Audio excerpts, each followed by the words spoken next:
Je sais pas s'il y a des parents dans la salle, mais c'est une aventure incroyable d'avoir un enfant. Et en fait, quand tu réfléchis bien, le plus dur, c'est pas de faire un enfant, c'est de trouver quelqu'un avec qui tu voudrais avoir un enfant. Et les rencontres, c'est de plus en plus dur. Pour ça, il y a beaucoup de sites de rencontres. Il y a 2000 sites de rencontres. Donc il y a des sites comme eDarling, Mythique, Allo Cougar. Ah non, mais moi, je connaissais pas Allo Cougar. Hein. Au début, je croyais que c'était un site de livraison de pizza, pour vous dire. Et puis j'aime pas Cougar, c'est pas un joli mot.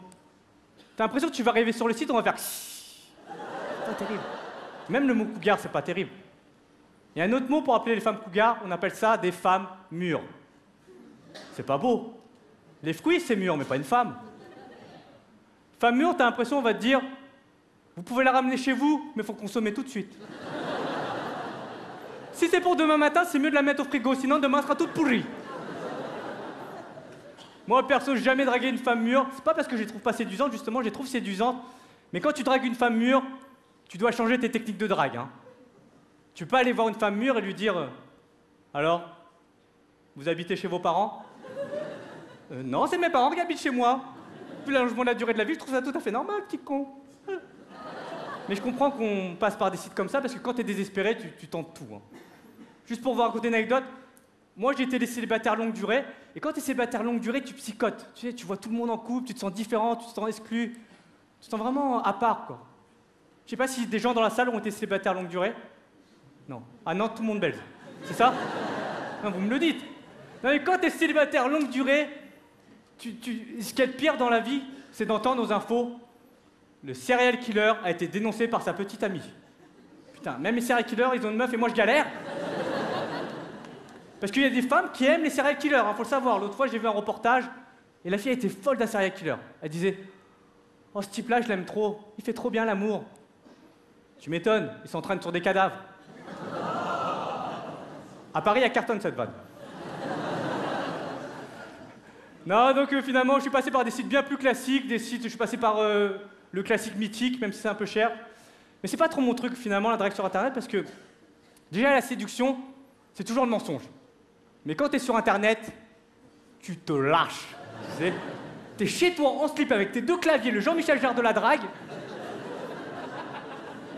Et à un moment donné, la fille, elle me demande où j'habite, normal. Je lui dis que j'habite dans un quartier très recherché. Alors qu'en vrai, c'est les habitants de mon quartier qui sont très recherchés.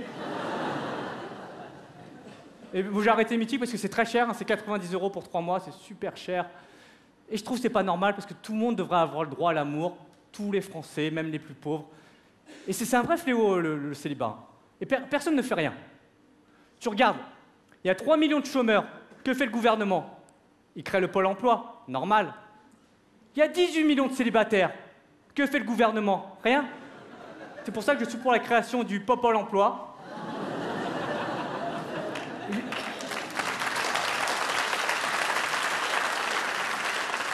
Imagine, demain, tu as rendez-vous avec ton conseiller Pôle emploi. Monsieur, vous n'êtes pas actualisé sur Internet, je le vois. Il faut une recherche active de retour à vie sexuelle. Un préservatif usagé n'est pas une recherche active, c'est pas une preuve. Une main courante, ok, ça passe. Non, mais... Et au final, pourquoi les gens ils passent par des sites de rencontres? Pourquoi les gens ils se parlent pas, ils s'adressent pas la parole comme ça? Pourquoi les gens ne se parlent plus? Dans des grandes villes comme Paris, plus personne ne se parle. À Paris, les seuls inconnus qui te parlent et qui te sourient, c'est les témoins de Jéhovah. J'ai rien contre des témoins de Jéhovah, hein. Me faites pas dire ce que j'ai pensé. Moi, je dis ça, moi jamais je drague une fille dans la rue, hein, parce que c'est pas trop ma culture, c'est pas trop ma façon d'être. Et quand je vois un mec qui drague une fille dans la rue, je regarde ça comme un film à suspense, tu sais. Je me dis, qu'est-ce qui va se passer? L'autre fois, je vois un mec, il allait accoster la fille, il l'a abordé, il lui a dit mademoiselle, quand je vous ai vu, mon cœur, il a fait boum. La fille, elle a regardé, elle lui a dit j'ai l'impression que Charles Trenet essaie de me pécho. Non, mais moi, je préfère draguer en soirée, je trouve que c'est un meilleur contexte. Et surtout en soirée, c'est vraiment là que tu vois comment les filles, elles sont vraiment le plus naturelles. Parce que j'aime bien les filles quand elles vont en soirée, elles mettent des petites chaussures, petit sac à main, tu vois, c'est tout très classe, c'est Madame de Pompadour. À la fin de la soirée, elles sont déchirées, c'est Madame de Pompédap. Donc je vais vous raconter comment j'ai rencontré ma compagne avec qui je suis actuellement, avec qui j'ai un enfant. C'était en soirée, et dès que je l'ai vue, je me suis dit, c'est vraiment le genre de fille à qui t'as envie de te fabriquer des souvenirs. Je voulais pas aller la voir et lui dire des banalités comme « Eh, t'es payé sur 12 ou 13 mois ?» Humour de salarié. Non, je voulais vraiment aller la voir et lui dire des trucs bien plus recherchés, bien plus originaux.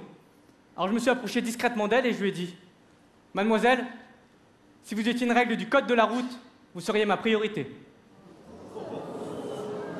C'est bien ou pas?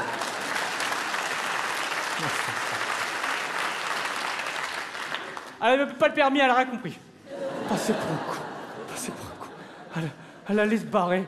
Et bon, finalement, je ne vais pas rentrer dans les détails, mais on s'est mis ensemble. Et je trouve que c'est une réussite dans la vie de trouver l'amour. Et ça devrait être la priorité de chacun d'entre vous, de chaque personne.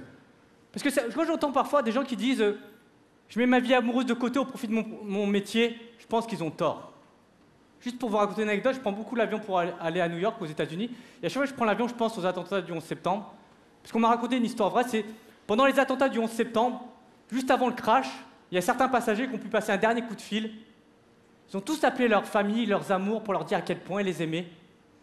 Il y a très peu de personnes qui ont appelé leur patron pour dire « Je crois que je vais être en retard à la réunion. » Le mieux encore, c'est que je vous donne le mot de passe de ma session Windows et vous récupérez les dossiers. Oui.